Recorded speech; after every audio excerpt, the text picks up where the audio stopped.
We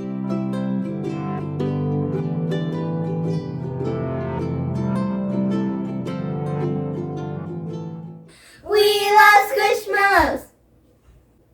What story should we read today? I'm tired.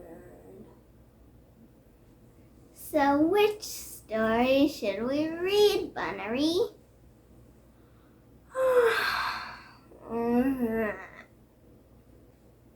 Bunery? Cousin? Sissy, wake up! You girls gave me an idea. We can read Sleeping Beauty. Why, Auntie Bob? Because Sleeping Beauty has many names as well. What are they? Briar Rose, Aurora, and Sleeping Beauty. Huh? What's going on? We are going to read Sleeping Beauty today. Cool. Let's start reading. Sleeping Beauty.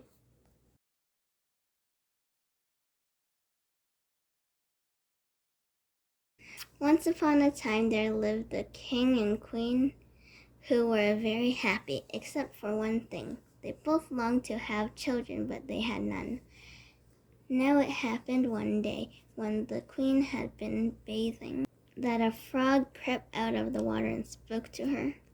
It said, "My queen, before a year has gone by, you shall have a daughter."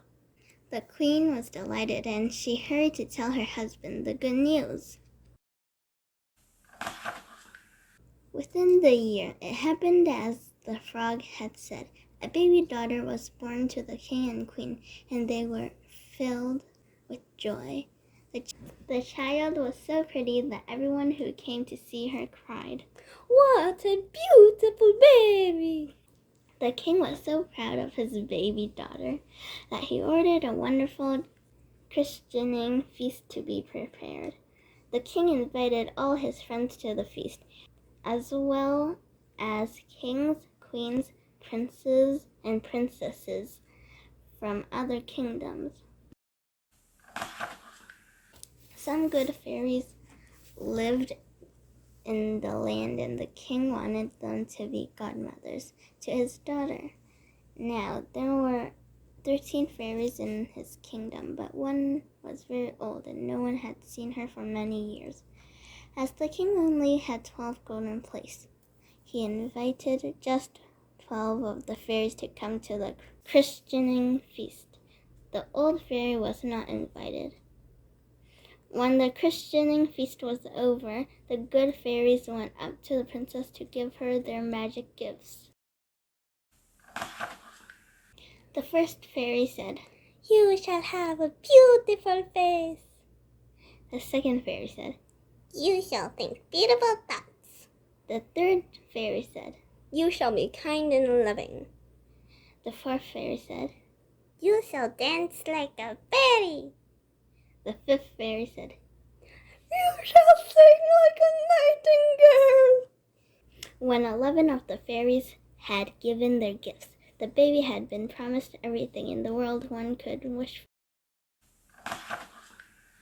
At that moment, the 13th fairy arrived. She was furious that the king had not invited her to the feast. Pointing to the baby, she cried in a loud voice, "When the king's daughter is 15 years old, she shall prick herself with a spindle and fall down dead." Without another word, she rushed out of the palace. All the people at the christening feast were silent with horror. When they heard the words of the wicked fairy, the queen began to cry, and the king did not know how to comfort her. Then the 12th good fairy, who had not yet given the baby her gift, stepped forward. "Do not weep, dear queen," she said. "I shall do what I can to help. I cannot undo the evil spell, but I can soften it a little.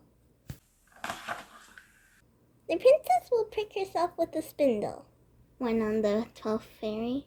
But she shall not die. She will fall into a deep sleep that will last for 100 years.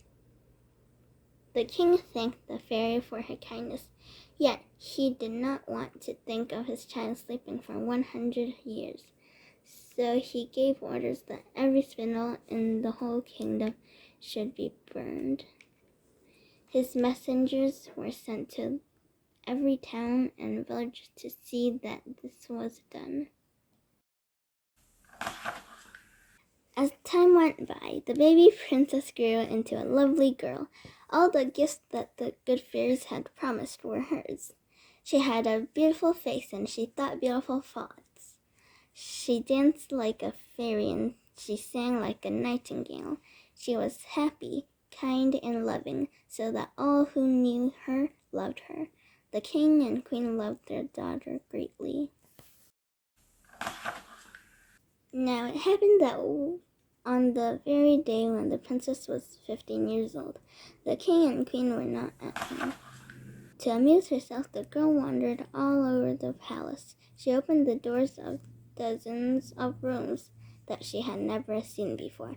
At last, she came to an old tower. She climbed up the narrow, winding staircase and found a little door at the top. She turned the rusty key in the lock and the door opened. There, in a little room, sat an old woman at her spinning wheel, busily spinning flax. Good day, Said the princess. What are you doing? I am spinning, my child, Replied the old woman. Oh, how wonderful, Cried the princess. Please let me try. No sooner had the princess touched the spindle than the fairy's wicked words came true. She pricked her finger. As soon as she felt the prick of the spindle, the princess fell upon the bed in a deep sleep. The old woman fell asleep in her chair, and every other living creature within the palace also fell asleep. At that very moment, the king and queen returned home for their daughter's birthday. They fell asleep in the great hall of the palace. The lords and ladies who were with them fell asleep nearby. In the stables, the horses fell asleep. In the courtyard, the dogs stopped barking and fell asleep. On the roof, the pigeons stopped cooing and fell asleep. On the palace walls, the flies stopped crawling and fell asleep. In the kitchen, the fire died out and the meat stopped cooking. The cook fell asleep, and so did the scullery boy. The whole palace became silent. Not a living creature moved. The wind dropped, and on the trees in the palace garden not a leaf stirred. A hedge of thorns sprang up around the palace and its gardens. Every year the hedge grew higher and higher and thicker. At last it grew so tall that it almost hid the palace.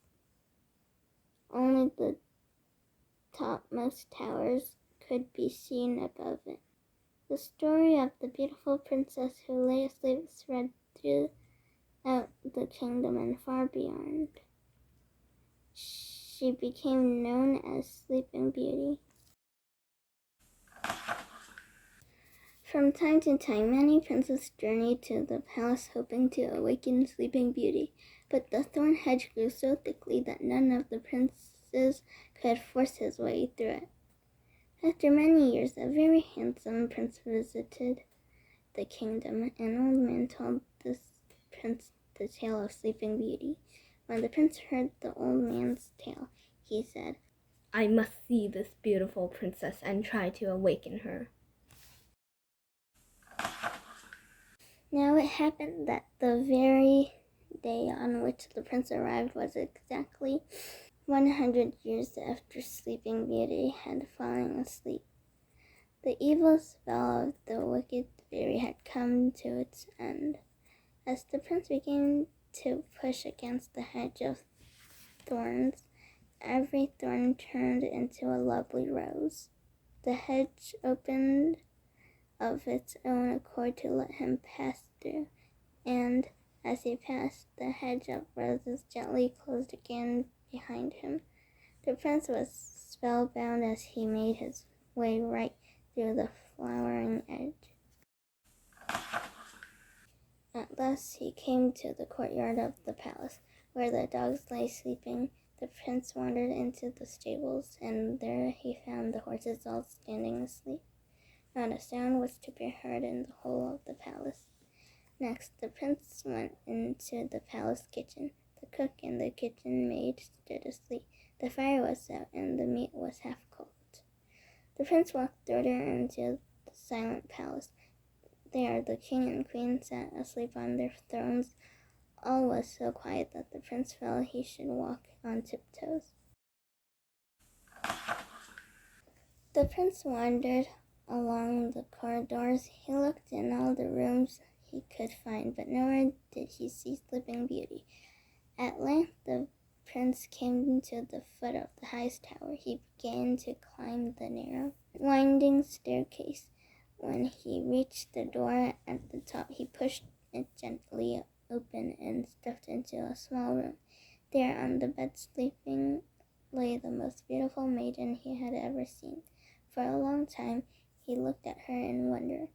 Then he bent over and gave her a kiss. At that moment, Sleeping Beauty opened her eyes and gave the prince a wonderful smile. Then she sat up quite wide awake. The prince gave her his hand, and she stood up. Together they went down the narrow winding staircase, along the corridors, down the main staircase, and into the great hall. At that moment the king and queen awoke from their sleep. They were overjoyed to see their daughter awake and well, and they welcomed the prince who had broken the spell. Then the lords and ladies in the great hall awakened, and the whole palace began to stir.